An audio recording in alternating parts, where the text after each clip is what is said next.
Hi everybody, welcome to another episode of What's on the Truck. My name is Jack and I'm a home comfort specialist with Complete Home Solutions.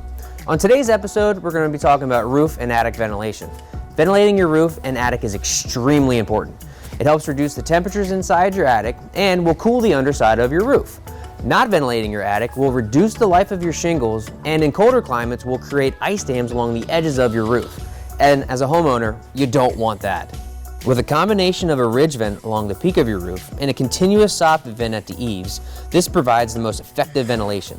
CHS installs baffles at all eave soffits to allow maximum ventilation. Our baffles are 4 foot long and installed directly to the eaves and stapled to the roof deck. Our baffles allow us to insulate to the outermost edge of your attic without blocking the vents, giving you a full coverage of your home with the adequate ventilation. This is just another way that CHS gives you a 5-star experience during and after we leave. Make sure you like our videos, subscribe to our channel, and don't forget to check out what's next on What's on the Truck.